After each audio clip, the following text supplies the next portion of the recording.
ठीक है ठीक है।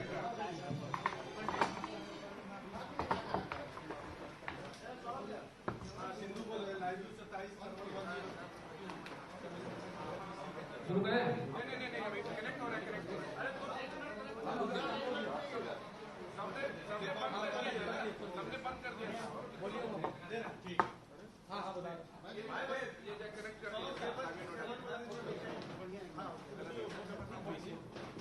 हो गया। हम सबके बीच भारत सरकार के वरिष्ठ मंत्री आदरणीय रविशंकर प्रसाद जी हैं, जो हम सबको ब्रीफ करेंगे वार्ता में। हमारे साथ मीडिया प्रभारी अशोक भट्ट जी हैं और राजीव रंजन जी। मैं आग्रह करता हूं आदरणीय मंत्री जी से कि आप सबको संबोधित करें। इससे बोलना।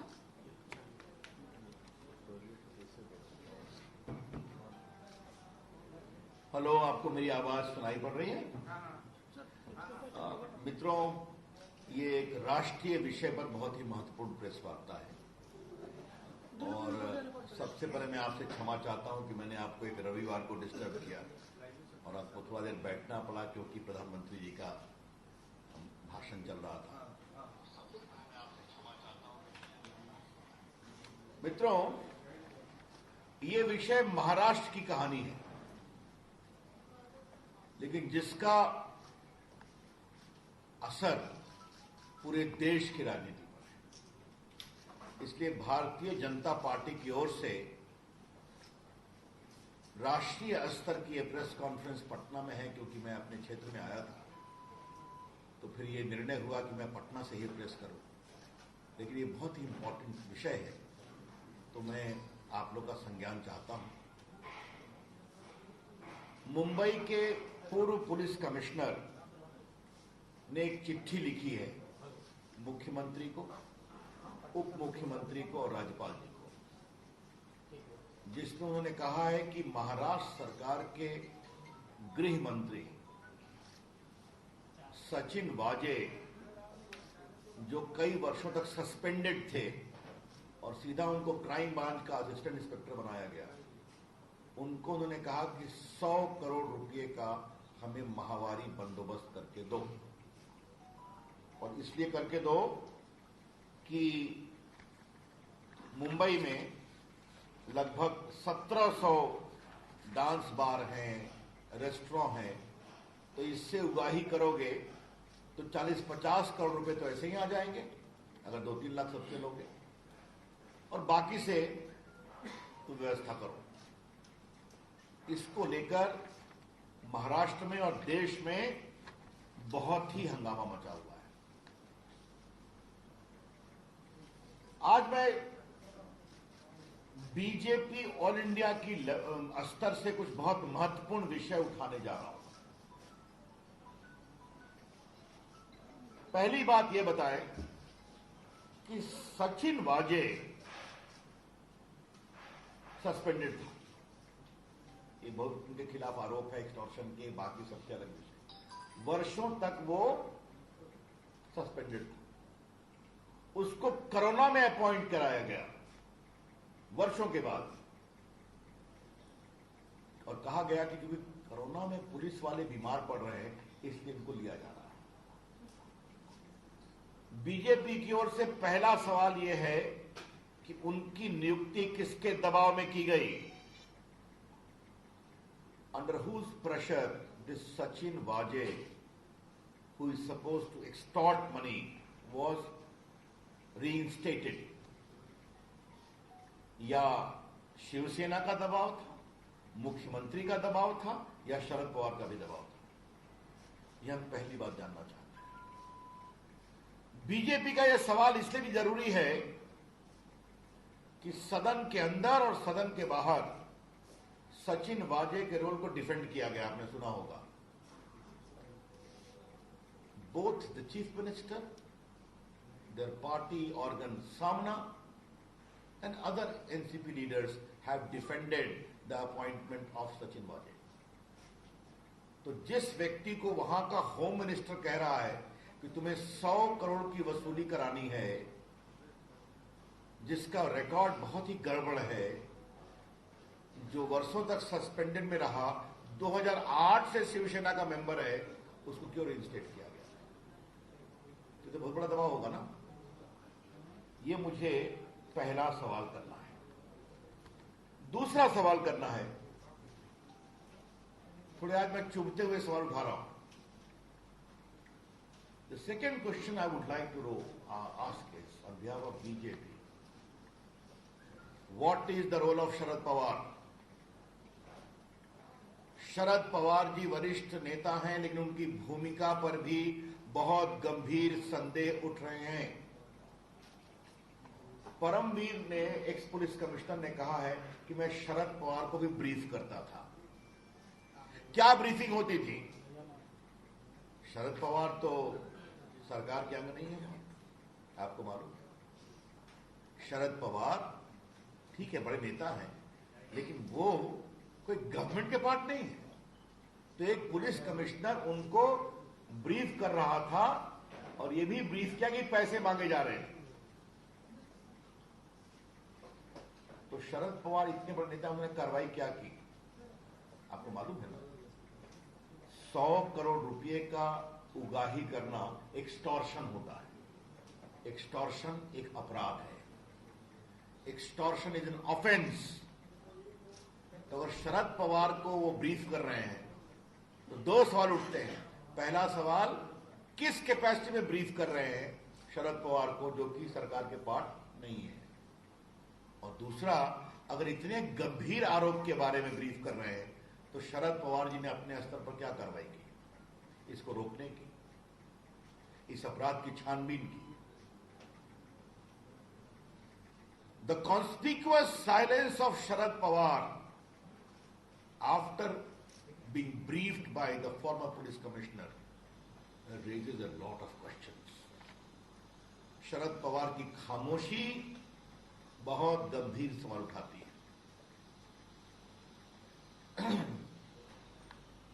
परमवीर पुलिस कमिश्नर रहे। मुंबई एक महत्वपूर्ण स्थान है। उन्होंने उद्धव ठाकरे को चिट्ठी लिखी और यह भी कहा कि हम उनको भी बता रहे थे। उद्धव ठाकरे की शांति क्या कहती है? वो मुख्यमंत्री है ना। और उद्धव ठाकरे की खामोशी और सदन के अंदर विधानसभा और विधानसभा के बाहर उनका सचिन वाजे को डिफेंड करना, ये और गंभीर सवाल उठाता है। आपको मालूम है पत्रकार मित्रों कि सचिन वाजे की हैसियत क्या है? Assistant police inspector,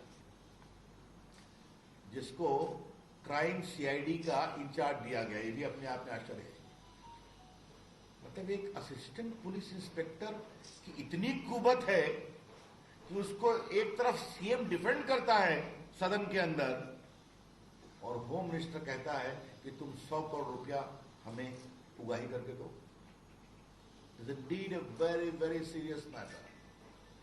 but a simple assistant inspector of police is sought to be defended by the chief minister inside the house and outside. Normally who does it? The SP? The DSP? The chief minister is defending an assistant police inspector, and the home minister is asking him, please extort 100 crore for me every month. ये विषय बहुत ही गंभीर है, और जिनकी मैंने चर्चा की है इसकी बहुत ही ईमानदार गंभीर जांच जरूरी है। The BJP would like to demand for an honest, transparent, fair investigation by an outside agency is important. तो उसमें कई की भूमिका की चर्चा होगी। शरद पवार की भूमिका आएगी, पुलिस कमिश्नर की भूमिका आ सकती है, होम मिनिस्टर की भूमिका आ सकती है, मुख्यमंत्री से कई सवालों का समाधान जरूरी होगा। ये कौन जांच करेगा? तो ये बात मुझे कहनी है। चौथा सवाल मुझे उठाना है, और ये बहुत इंपॉर्टेंट सवाल है। सचिन वाजे को 100 करोड़ रुपया की उगाही करने की जवाबदारी देते हैं गृह मंत्री। उससे और कितने गंदे काम कराए गए हैं? The BJP would like to know that what more dirty work have been sought to be done through the ugly face of Sachin Waje, ये भी हम जानना चाहेंगे।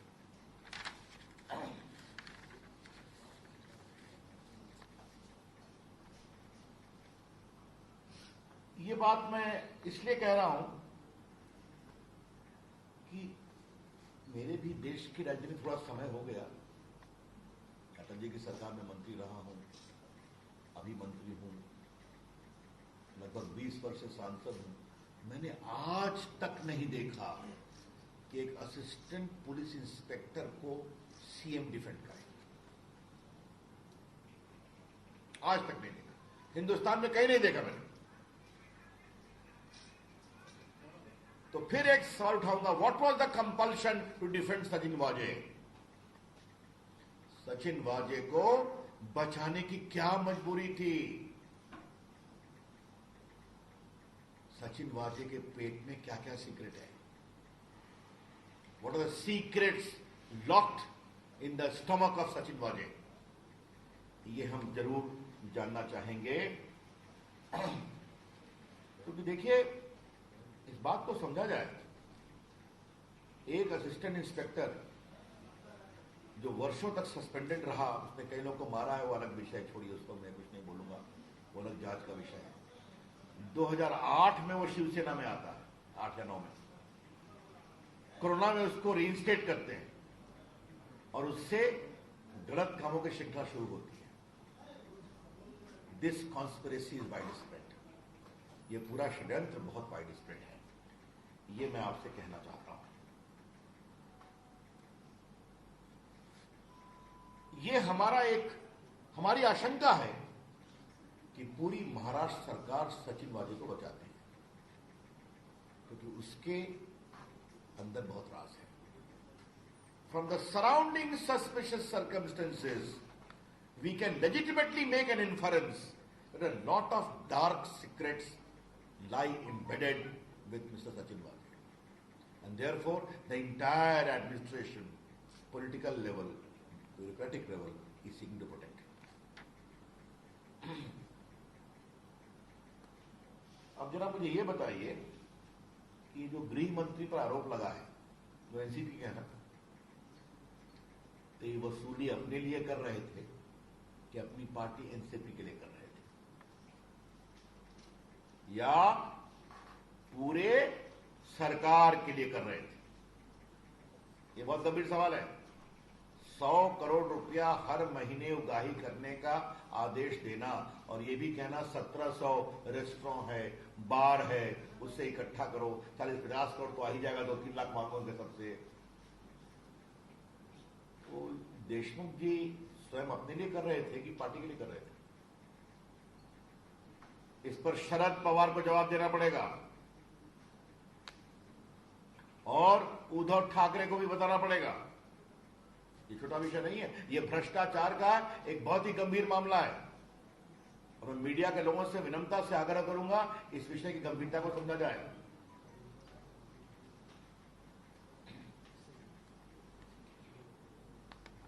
इससे एक और बड़ा गंभीर सवाल उठता है। 100 करोड़ टारगेट था मुंबई से, तो कृपया करके उद्धव ठाकरे, शरद पवार जी बताएं कि पूरे महाराष्ट्र का टारगेट क्या था? You know, Maharashtra is an affluent state of the country, जहां नागपुर है, जहां मुंबई है, जहां पुणे है, जहां जलगांव है, मुझे बताने की जरूरत नहीं वहां कितना अधिक ट्रेड, इंडस्ट्री, कॉमर्स होता है। तो अगर 100 करोड़ का टारगेट खाली मुंबई का है, तो पूरे महाराष्ट्र का टारगेट क्या था? यह भी देश को बताना जरूरी है।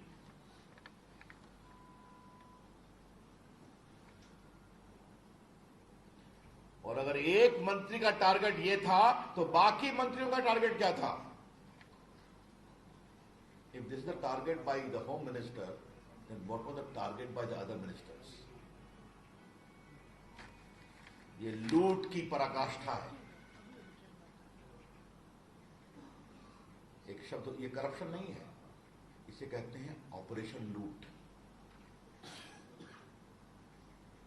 सरकारी तंत्र का दुरुपयोग करो और जनता के पैसे लूटो, ये उसका टेक्स्ट बुक केस है।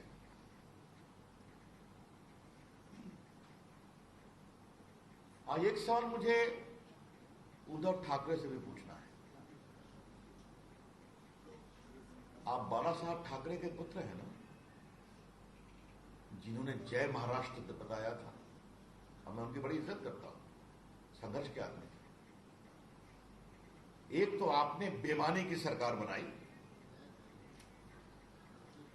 सिर्फ कुर्सी के लिए, तो अपने पिताजी के गरिमा पर क्या चोट पहुंचा रहे हैं आप? जय महाराष्ट्र, जहां आप मुख्यमंत्री हैं, वहां करोड़ रुपए की लूट हो रही है। यह सवाल सिर्फ अनिल देशमुख गृह मंत्री के इस्तीफे का नहीं है। उद्धव ठाकरे की सरकार अपना पूरा नैतिक अधिकार शासन करने का खो चुकी है।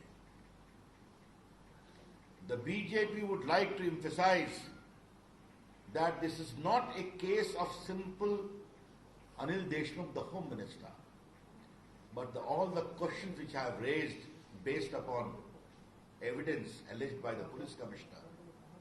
It is a textbook case where Mr. Uddhav Thackeray's government has lost the moral authority to govern and remain in office even for a day.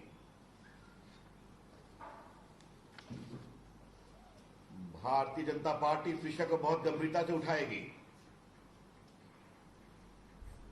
और महाराष्ट्र में सड़कों पे आएगी। ये छोटा विषय नहीं है।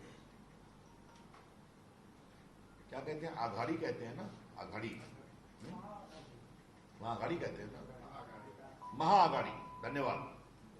तो इसे कहते हैं लूट की महाआघाड़ी। ये शासन की महाआघाड़ी नहीं है, लूट की महाआघाड़ी है। It is not a Maha Aghadi for governance, for welfare, for development. It is a Maha Aghadi for लूट इन महाराष्ट्र। ये कमाल का मॉडल है साहब। भ्रष्टाचार की लड़ाई लड़ने में पटना के पत्रकारों को मालूम है मेरी कुछ भूमिका रही है बिहार में। वहां भी कई मॉडल था, चारा घोटाले में, अलकतरा घोटाले में। ये तो कमाल का मॉडल है साहब। ऐसा मॉडल बहुत कम देखने को मिला है, इसलिए इसे हम बहुत ही गंभीरता से लेते हैं। और मीडिया के लोगों से मेरी विनम्र प्रार्थना है, कृपया करके इस विषय को गंभीरता से लें। देश की मीडिया ने भ्रष्टाचार को एक्सपोज करने में बड़ी भूमिका निभाई है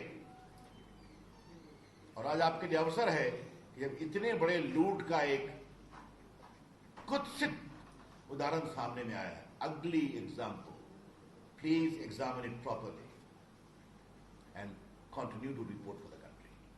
Thank you. That's all from me. Any questions? Ravishankar ji, केंद्र में आपकी सरकार है, वहां जांच करवाएंगे क्या? अब ये विषय शासकीय स्तर पर लिया जाएगा। एनआईए तो जांच कर रही है।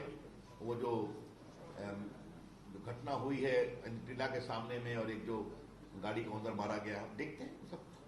उन्होंने मिस्टर वाजे को भी गिरफ्तार किया। ये तो नई कहानी है ना, देखते हैं। सीबीआई को भी देखिए। पॉलिटिकल पार्टी के जो कार्यकर्ता है वो सरकार में आ सकते हैं क्या? वो दोबारा भी शेक हो सकते हैं? पॉलिटिकल वो 2008 या 9 में जैसा आपने बताया कि शिवसेना की सदस्य हो चुकी, उसके बाद पुनः सरकार में क्या? ये सरकार, ये सवाल आप मुझसे मत पूछिए। ऐसा है, सिंपल सी बात है। अब लीगली वो नहीं आ सकते। वो दिखा देंगे को इस्तीफा दे दिया उन्होंने नेशनल द्वारा से, उधर रिकॉर्ड भी बना सकते हैं। लेकिन ये तो अपने आप में बड़ा अजूबा है ना कि कोरोना काल में क्योंकि पुलिस वालों की कमी है, इसलिए उनको बना दिया और बना करके असिस्टेंट इंस्पेक्टर को सीधा पूरा क्राइम का इंचार्ज बना दिया मुंबई में। और बाकी उनकी कहानी तो मैं बता ही चुका हूँ। परमवीर सिंह और सचिन वाले ugliest face would be determined in inquiry, fair inquiry. Not only these two, who were their patrons. Paramvir Singh was ugliest, but right now Who? Paramvir Singh police commissioner. Sushant Singh Rajput के केस में उनकी बहुत फजीहत हुई। देखिए ऐसा है, उनकी फजीहत तो सब जानते हैं, लेकिन अभी तो वो पुलिस कमिश्नर ने इतना बड़ा आरोप लगाया है कि वाजे ने हमको आके बताया कि मंत्री जी ये मांग रहे हैं, तो ये सारे की जांच तो होनी चाहिए ना। Sir, Uddhav Thackeray being silent on this whole issue and Sharad Pawar being briefed by Anil Deshmukh and Ajit Pawar and all those, does it show that Sharad Pawar was in fact running the government and this whole extortion racket which was running, Sharad Pawar had every information? I can only tell you Sharad Pawar ji has a lot to answer. Who runs the government of Mr. Thackeray is none of my concern. But the pure question of constitutional propriety is, how was a police commissioner briefing such a serious issue to Mr. Pawar? And what action did he take? Did he report the matter to the police? It is serious. These are questions. But Paramveer had already sent a message to the Chief Minister. He had informed Chief Minister about everything. But despite that, everyone being silent on this thing, does it mean that everyone was hand in glove with this and this extortion was... Their silence raises a lot of questions.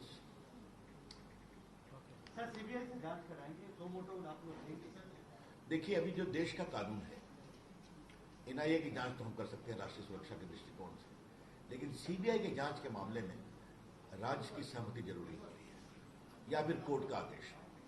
समझते हैं, हम federal principal का सम्मान करते हैं, लेकिन अगर उद्धव ठाकरे चाहते हैं कि दूध का दूध पानी का पानी हो, तो उनको स्वयं सीबीआई को ऑफर करना चाहिए।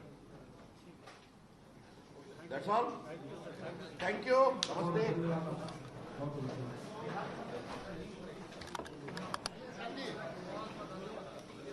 जमा रखा है। अच्छा भाई, नमस्ते। Sorry once again, please.